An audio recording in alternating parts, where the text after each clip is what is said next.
guys, yung una natin gagawin, syempre number 1 stretching muna.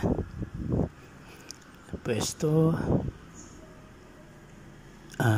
tawag dito is toe touch para ma-stretch yung back natin sa legs.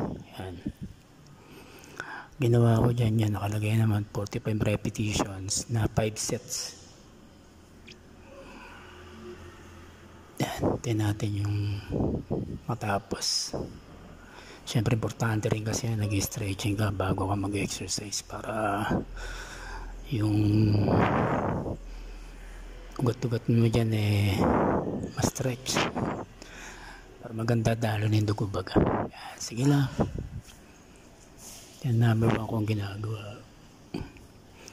Gigising ako ulit sa mga 5:30 yan. Tapos sunod dyan, ikot ng tuhod. Ikot-ikot mo lang yan lang, Kuya Weng, ikot mo lang yan. Yan.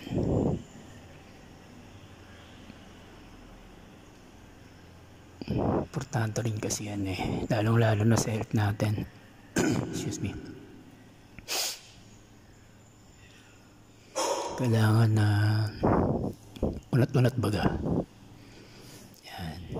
Then hinga syempre.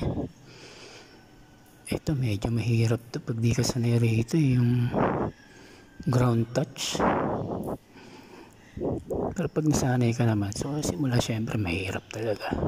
Unat-unat ka kaya importante yan. Unat-unat ka muna.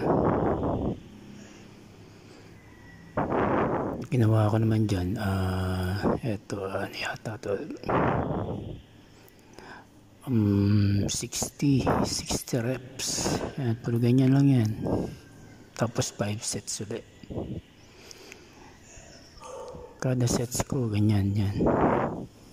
Kada sets ko pala 5 ulit, and then yan, para din sa back pain din yan.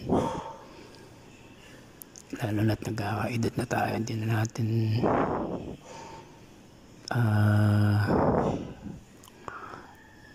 minsan na pababayaan natin, pero hindi dapat kailangan na ma-maintain natin yung ganyang aktibidades para yung health mo syempre importante yan lalo sa pang-araw-araw na ginagawa natin.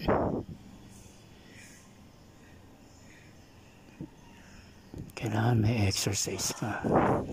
Okay, stretching mo lang. Stretch mo lang yan, Kuya Weng. Tapos, ano pa ba?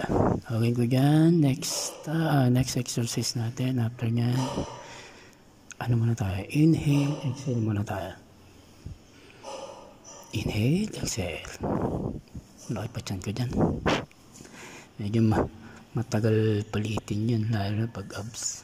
Siyempre may mga exercise din tayo para dyan. For now, ito muna stretching,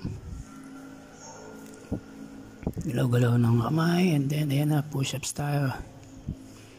Sa push-ups natin, meron ang ginagawa kong sets dyan is 5 sets, 35 repetitions. Ayan, para sa chest natin, at saka kasama na rin yung biceps dyan, upper body na, lahat na yan. Meron na rin sa shoulders yan. After ng push-ups natin, next tayo, pasok, forma ng konti, flex. Next tayo. Ang next naman natin guys na exercise, total lang dito tayo sa side. Gumamit ako ng caster wheel para naman sa shoulder press. Yan. Tapos 25 repetitions yan na 5 sets din. Sige, iring-iring na siya Ayan, Kuya Weng, ikaw pa ba? Tapos na yung set natin dyan, lapag, and then next Ang next natin is to. Ginamit ko rin yung balde. Total, sayang naman, di ba? Kaya mo namang baga alternatives natin yan eh. Kung wala tayong gamit na dumbbells or barbells. Malayo yung games, so gamitin mo yung available dyan na mga materials na pwede mong gamitin yan, tulad yan na pale rose yan. 10 sets naman ako dyan, 10 repetitions na 5 sets yan. Then next up natin is siyempre, kung gusto nyo lumaki yung shoulders nyo, gamitan natin ang upuan. So, ang tawag natin sa exercise na yan is chair front raise. Para sa shoulders yan. Tapos, ano yan, 20 repetitions lang din natin. Medyo mabigat na yan pagkatagal kasi yan. Hindi ko alam kung ilang kilos yan, pero pag matagal na, mabigat na yan. Medyo mahirap na yung kakayanin mo lang. Tapos 5 sets ulit yan. Diyan, malaki talaga yun dyan ko, ano? Pero papalitin din natin yan. Ang next natin exercise is ayan, tawag naman dyan is hammer curl. Gamit natin yung balde ng boyset.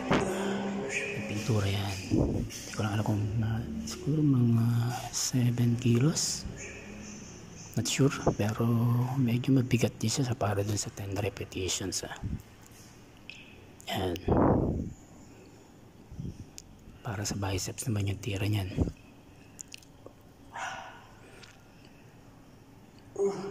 Sige lang, Kuya Weng, Kuya Weng.